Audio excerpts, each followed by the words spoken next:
Alrighty, more RavenCourt. We find ourselves on Towers of Doom again, and we got a Vikings game. So, again, we don't really have proper teams. This is obviously still all based on the bot. And in this case, we are having on the left side, Ultralisk. On Kerrigan, we got Daranushka on Brightwing, White Tiger on Sylvanas. Still not riding the White Tiger, I suppose. Gavlo on Blaze, and Play is playing a Nubarak. To the right side of the map, the Alliance with Galnagulna on Anduin. See what I did here? Sylvanas, Horde, Anduin, Alliance. You should be proud of me.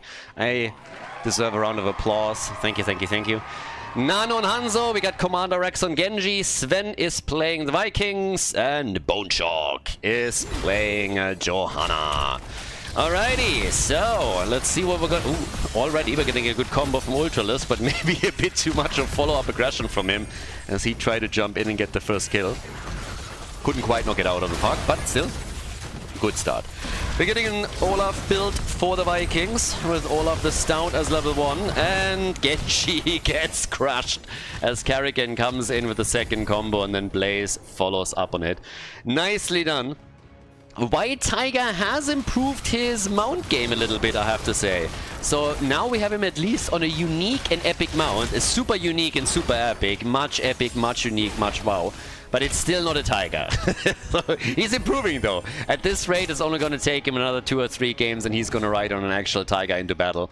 And going to sync that up with his name. But I can appreciate at least the... he gets an A for effort. I can appreciate the sentiment behind it. So with the Vikings again in play, I have to admit that I personally enjoy that we have a rather decent amount of Vikings games lately at the RavenCourt. Now, obviously, when you're playing in the RavenCourt environment, as pointed out previously already, it makes it a bit easier for you to play a hero like the Vikings. This is not predetermined teams that practice together on a regular basis that head into the tournament. Therefore, level of play might be a bit lower, but you still have a lot of the top players participating, as we've seen over the last few days and weeks. And also, more importantly, we have a lot of players that actually just came back for this particular event, for this league, because it is going to funnel straight into a cash prize tournament where the players then can play with a proper team. There's going to be a captain's draft, as I already mentioned. So if you're playing in the league right now, in these matches, you can showcase your skills and you can... I just really recommend yourself for one of the captains to pick you once that this whole thing starts. So it's going to be pretty interesting to see how this develops and who is going to be picked then at the end of the day. But the good thing about this being also teams where players are getting thrown together by a bot is that since there are obviously some problems then with coordination and communication, players just not being as familiar with each other as players that play together on the regular, it also gives a bit more room for mistakes. Because one of the common misconceptions that you always see when you have any kind of top Heroes of the Storm level play is like people look at it and they're always thinking like, I could do that too. Or they see somebody die and they think, like I would have totally like not died there. But what they never realize is that the margin of error is just so much smaller that they could never properly react to it. And when you then see something like this, where you still have good players, but they are finding themselves in an unfamiliar environment, all of a sudden that gets exposed a little bit more. And since there are more mistakes then, you can also, of course, go for a lot more comebacks, a lot more back and forth, as we've seen now with core rushes, with comebacks, and just some insane games thus far. Now in this one in particular, 3 minutes in, we have currently the first objective up. Alders are already being channeled. Vikings are doing their thing best they can. And in this case, the red team is aiming to get 2 out of the 3. Blaze is interrupted at the top left, so the Vikings were trying to be a bit cheeky there. Ultralisk getting saved.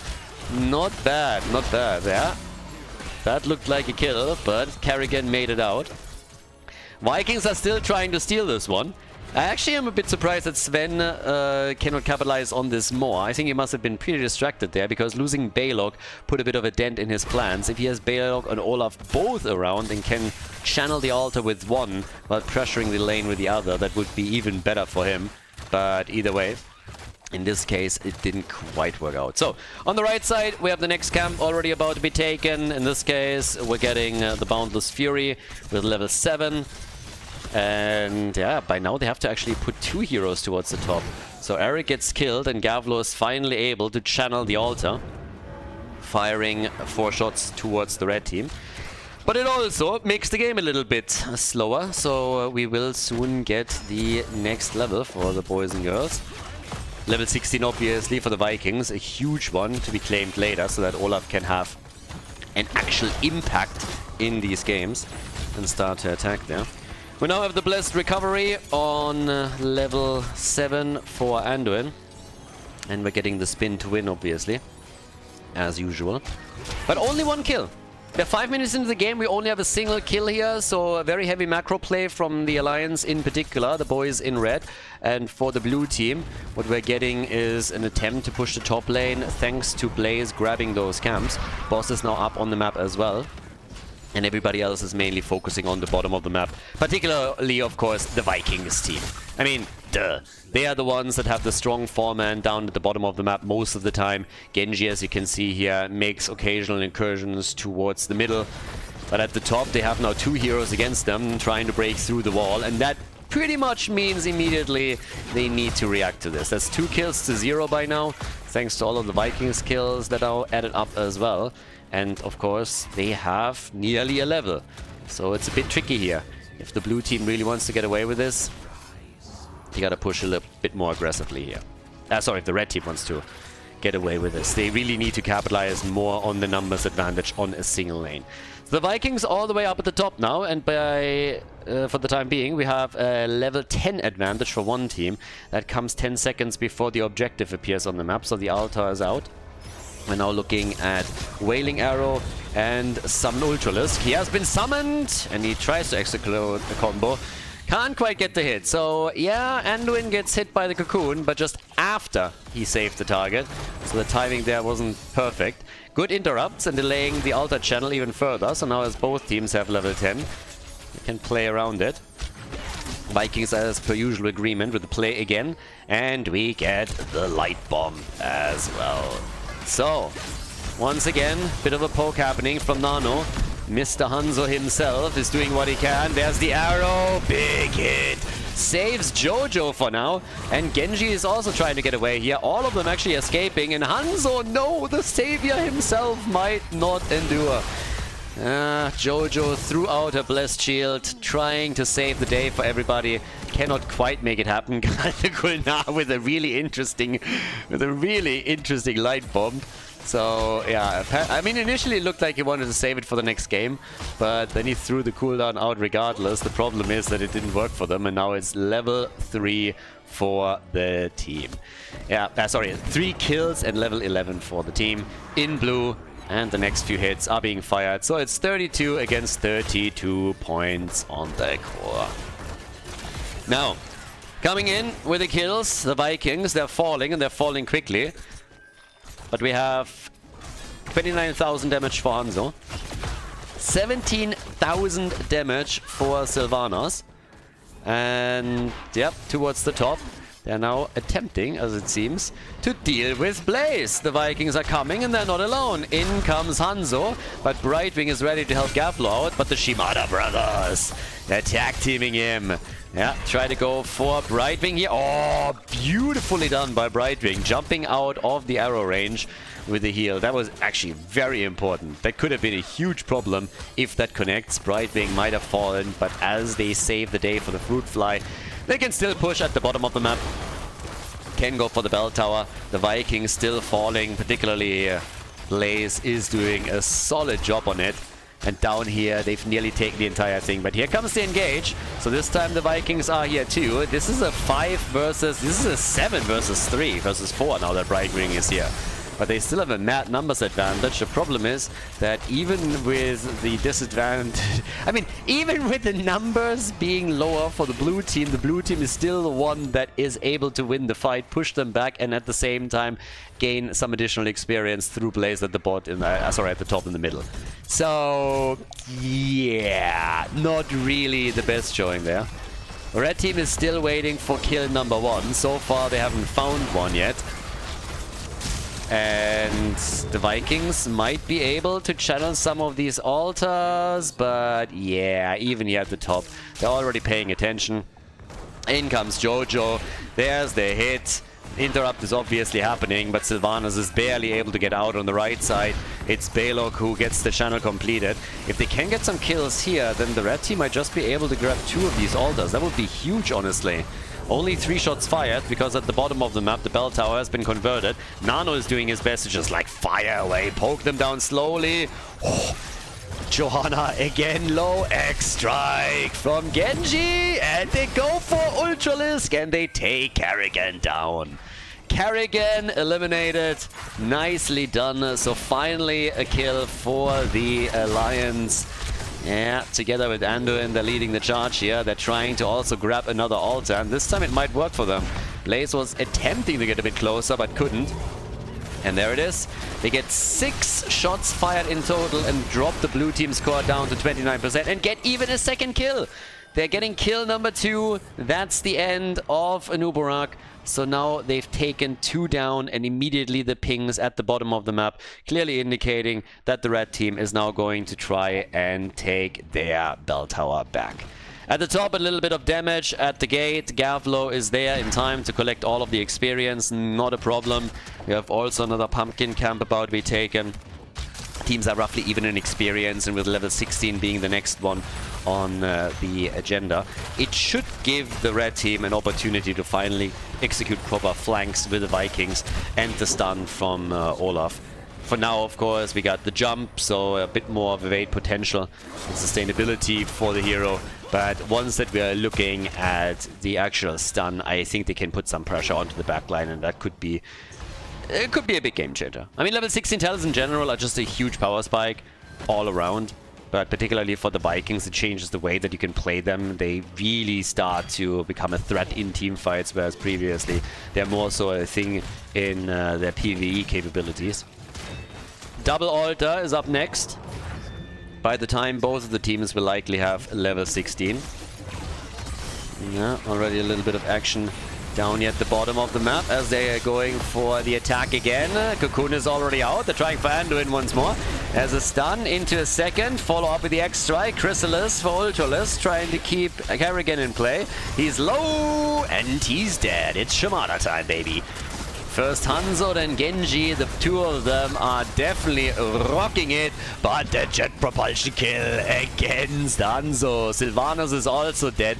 Death and decay everywhere. 16 versus 16. Vikings chipping in. Balog still at the top. Both of the altars are ready. And Balog is pressuring this. Eric is trying to channel. Anubra could be the one to attempt come in with an interrupt. Doesn't hit it quite. And the shots are fired. And the Vikings are, of course, right away traveling towards the middle, attempting to take the second altar too. Blue team dominated the early game, but now the pressure is clearly coming from the red team as they are trying to do their thing. The hits are coming, and in this case it takes the form of another 4 shots. 18 points on the core of the blue team. Oh, and Blaze gets down too. And that's the end of Anubarak. They get a double, and all of a sudden they're in kills, experience, and in core points. Wow. They definitely turned this on its head.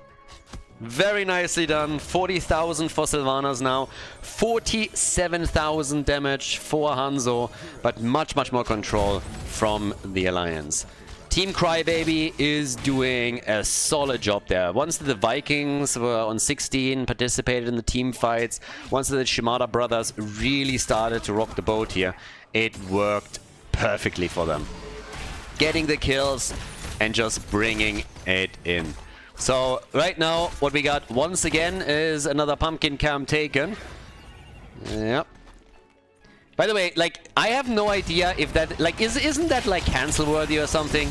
I mean, Blizzard introducing a retarded pony as a mount is, I don't know if that's okay. But we are gonna take another look at Bone Shock once that he's mounted here, because that pony is just absolutely adorable. I love it. But at the same time, there have to be at least a couple of hate crimes involved in this one, right? I mean, that has to be a thing these days. Where's the Twitter mob on this one when we need it? So yeah, either way, another hit. Oh, Shimada time. Down goes Gavlo. Sorry, Gavlo escapes. Brightwing is the one that falls. Gavlo got out. Sylvanas, on the other hand, is able to make it out. The towers are gone, triple altar phase is up, and they're attempting for the bell towers. Nice! And of course with Vikings they should be able to get a lot of this. Just imagine them getting all three. If they can convert the bell tower before that, that would be the absolute dream. But they're not making a move for it yet, so the channels are happening. Cancel? Nope. 4 shots fired, don't get the 5. Couldn't get the next channel through at the top. Yeah, look at this. How is this cool? It's a retarded unicorn. Makes seal sounds. Oh, I love that mount. It's not the money pick, don't get me wrong, but it's still awesome. So yeah. Play in trouble. And oh, they nearly dodged it. They nearly dodged the arrow, but now they have to fight for it again. And look at the levels. Level 20!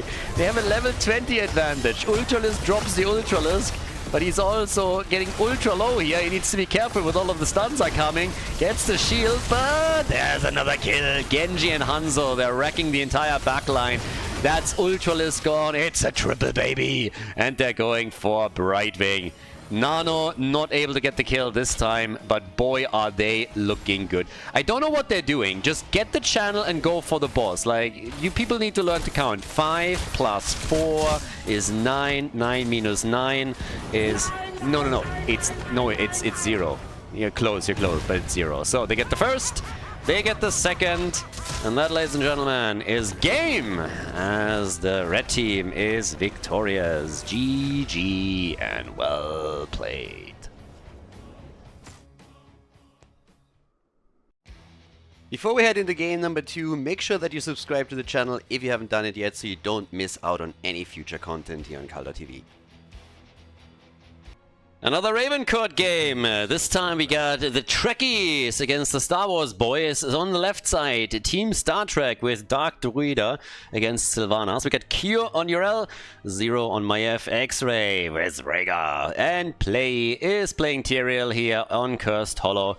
To the right side of the map, the Star Wars boys with Galnugulna on Brightwing, Ultralisk on Genji, Gavlo on Hanzo, Porky on Diablo, and Moldok on Imperius. Again, you guys wanted team names? So you're getting team names. I think in this case, we're actually not asking which team is really better. We're more so asking which franchise is less shit these days. I mean, Kathleen Kennedy, you gotta give her that. She does an amazing job destroying IP after IP after IP that she gets. But when we're looking at Star Trek, they're also doing a pretty impressive job just ruining everything that I'm used to from, you know, back in my days. So from my childhood. So when we're talking about first generation and all of this stuff, I mean, yeah. A lot has happened since then, especially when we're looking over to Spock, for example. It is sad and funny at the same time, so I'm not quite sure what's worth these days, and which is why this duel in particular is now going to be really interesting. So our bot has decided once again which teams or which players should be matched together here at the RavenCourt in-house league to play and fight for MR points, and obviously also for the right to participate in the end of season tournament. But for now at least, the Trekkies are a little bit better. They're coming in and they're taking Diablo down, so he's very quickly destroyed. So Lord of Terror gets murdered. No chance for him. Gavlo finds himself also in trouble and has to jump out with Hanzo. We have another game, by the way, where we have the Shimadas united. So all of them are once again on the same side. No additional Overwatch support for them. But, well, it is what it is. They got Diablo and they got Imperius. And Brightwing. It's actually a pretty annoying comp that they are running here. The Trekkies, on the other hand, yeah, they're doing pretty good at the beginning. And also, they're the only ones that are really going for the camp right now. We have the Siege Giants taken earlier here by the red team. Now, the objective starts down at the bottom of the map, so it is indeed the blue team that should try and take these Siege Giants a little bit later and sync it up with Tribute number 1. But, of course, you gotta still fight for those camps, and the Bruiser camp on the red team side has to be taken around the objective as well. Try to bring a bit more damage and pressure towards that lane. But for now, it's another quick team fight, and it seems like Moldog, our Imperius player, might be in trouble. He's not the only one. Maiev also rather low. Genji the one to try and take it out. Ultralisk Yeah, he's nibbling on the edges, looking to prepare a proper kill. Hasn't happened just yet, but you can already tell that eventually he's going to be the one to go deep. And he's been doing that a lot. We had so many games where he was really the one player to turn the entire game around. When it comes to the standing in the leaderboard in the RavenCourt season, despite the fact that he had a bit of a loss streak, he is still doing exceptionally well. And if you want to take a look at the leaderboard, you can do that, of course, yourself too. There's also crowdfunding for the end of season tournament. You can check out the match history. There's multiple statistics also about heroes played and so on and so forth. So the link can be found in the description if you're interested. Feel free to check it out. And it shows you also which players are so far the most successful ones in this season. The one thing that I should throw out too is that there is, on the other hand, also a little bit of a takeover from the previous seasons. So you don't start every season at a 0. I mean, again, season number 3, there's still stuff that will happen over time, I would assume. Personally, I'm not really sure how I like it that some of the stats and MR points get taken over from one season into another. I actually think it defeats the purpose a little bit. But essentially, there's a lot that is still getting improved from the matchmaking, the way the teams are being mixed, and so much more. So feedback that comes from the players is usually very quickly adopted. And as previously, I want to give a pretty big shout out to Wit in particular, who is responsible for most of the development there. So we have level 7 now. For the Trekkies, the blue team has a slight advantage and will grab that first tribute with ease, I would say. The only one that annoys them a little bit is Diablo, but now we're having Drake moving over on a Zebra. All right. Talking about mounts again. Come on, give me that Zebra. Haven't seen that used a lot. To be honest with you, I don't see that played a whole lot. So we've seen some really interesting mounts lately. But the Zebra is at least a little bit new in the games that I've commentated.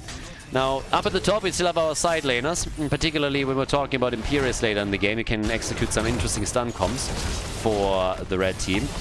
But, well, here comes another quick tether. Porky, okay, careful, my friend.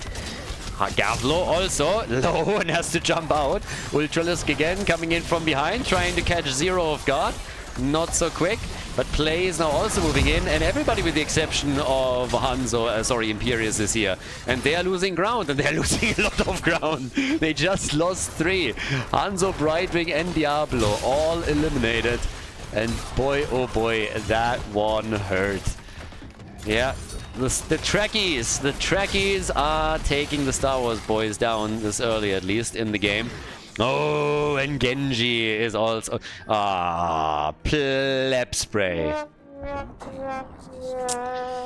It was so good, and then he used the spray, and it was a pleb spray, but yeah.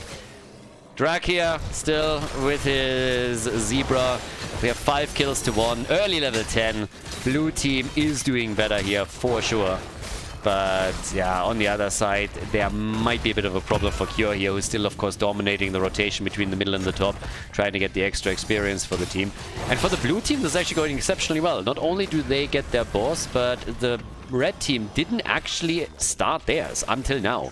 So this is a huge problem. If they would have started this a little bit earlier and figured out what exactly the blue team was doing, then they could have taken their own boss. Now they actually have to fight for it. Cure, yeah, he gets hit there, but they're moving in again, and he still had his ult up, so he was easily able to use that. Disc is out, could force the fight. Rest of the blue team is now coming in too. There's still no level 10 for the red team. Porky gets caught and killed. Once again, Diablo down, gets kicked around a little bit. And with that, we have now nearly level 10 for the red team. But of course, now they're running a numbers disadvantage. Boss has already gone at the bottom of the map through the fort and is now starting to attack the keep. At the top, though, this is taking a little bit longer than I expected, and I think the blue team is also realizing that they might have miscalculated here just slightly, because Diablo is now back to business, and he is going to try and come in to fight over this, so this could backfire real heavily. There's level 10, they're trying to claim it, Sanctification is out, but Imperius is still sticking it out as much as he can. They take the boss, though, and in comes Genji. The kills are coming. Finally, the blue team is with a few heroes that they could eliminate. They're getting 3 in total. Rega, Tyrael, and Sylvanas are dead. And maybe even Maiev. Ultralis goes deep and goes for the kill. 6 kills to 5, so yep, that boss came at a cost for sure. They weren't fast enough. Diablo was back. Level 10 was ready for the Star Wars boys. And now that top fort, yes, it's lost, but still, gap in experience has been closed. Porky is going to try and get this one with the power of Rey Palpatine. They're now going to try and get even on the objective. But as it turns out, logic prevails. Data and the boys, they're doing their thing over here. So yeah, with the cool, calm and collected approach that we are used to from Captain Picard, they're now trying for another tribute. Can't quite make it work yet though, because the red team is still fighting. They're still trying to go for it. Alright, and Moldog, nah, he's not gonna make it. Moldog is dead. He's the first one to fall, but not the last. Now it's time for Ultralisk to die, so Genji has been dropped, and Porky, he's not surviving this one either, is he now? He had the soul stacks, so at least he will be back in a few seconds, but it costs them the second tribute. And in addition to that, we're now also seeing the next camp taken. So they're moving from one spot to another. They have at least the lead in talents again. So the red team, they're again trailing behind. I mean, it's by 4 kills, by roughly a level and a talent. They can still bring this back, of course, particularly if they're able to hit some decent combos. Technically, now with Diablo going into Apocalypse, you can go for Hanzo's arrow into an APOC play. Particularly if you're following on, let's say, Brightwing. But if they can do it, that's a different question. Theoretically, it is something that they can utilize during these fights. And now that I think about it and look at the talents again, I'm like, yeah, theoretically that's not going to work because they went for Meme Strike. So there's no arrow here.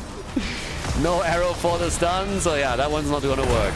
But the hits are coming, okay. Porky, not again. Porky is turning into a pincushion. He's getting needled to death in every single fight. He's the punching bag of the blue team. At least they were able to get a kill on Tyrael, but it's also a follow-out kill on Imperia. So 2-for-1 trade once again in favor of the blue team. And they're not done yet. But Ultralisk, he's of course hoping that he can now solo this shit. So he's jumping in, getting attacks against Sylvanas connected, and nearly able to drop her. But since Rhaegar was ready, that didn't work either. Curse has started. Q was the one to lock in the third tribute, and now we have the red team in even more trouble. They've already lost 2 of their forts, and now, if played correctly, the blue team should be able to go deep and get some additional kills in. Now, they have to still defend this one, and the disc was on point against Genji to stop him from chasing them too hard. Urel is now pushing out the top lane, and the bot lane is pushing itself out, but the Siege Giants are slowing the progress down, so that's why we have Sylvanas here. There's only 30 seconds left, and to be honest with you, there's a little bit of map control on the lanes that was gained back by the blue team, but generally speaking, this objective isn't doing a lot for them. They are not a lot here, so yeah. At the top, the defense is ready. At the bottom of the map, Sylvanas has now fallen back. So they've done pretty much nothing with this curse. I mean, they haven't even dropped the fort. They've literally done nothing with it. They're trying to sneak in the boss at the bottom of the map, but the red team is aware of it. So that is a little bit awkward. Tyrael has Sanctification, so he should be able to use that during the fight if he needs to. Drops it immediately. They take the boss, so they got it. Can they get out of the fight without dying? That's the next question, and currently they're doing a good job. There's a level 16 talent for the blue team. So the red team is fighting into... I mean, they shouldn't really fight into this. If they thought about going for the boss, then yeah, maybe there's a chance. But for that to happen... Oh, X-Ray B-stepping! Look at that little bastard. And he's not gonna get him, is he now? Can he jump? He doesn't even have to. B-step, baby! Ultralisk gets taunted. 14 kills, 2-6. Red team didn't have to fight into this, honestly. If they really want to fight for the boss, then also jump onto the point. Sanctification or no sanctification, but if you want to try and go for it, then you have to actually do it. They didn't. They went into the fight regardless, and it didn't turn out well for them. The second they realized that the boss was already defeated, falling back was still an option, as long as you dodge out Maev's disc. Now the bottom keep is destroyed. They have 3-4 defenders now with Genji back in the game. trying to save the day, but yeah, things are not really looking too good for them. Diablo is dead again. I mean, he's doing a lot of dying, a lot of terror on my ass. I mean, he is tame as a kitten in this game. Just pouring along here and gets kicked across the room time and time again. 7 times that he's now been destroyed. Yeah, I don't know. Star Wars, they are a total disaster, just as in real life. I mean, again, with Rey leading the rebellion, what else can you expect? So Kathleen Kennedy, she's done it again. Star Wars is destroyed in the Nexus as in real life. A total disaster, completely in shambles. And that is game. Cursed Hollow taken. The Trekkies just once again proving that they are the superior franchise for whatever that's worth these days.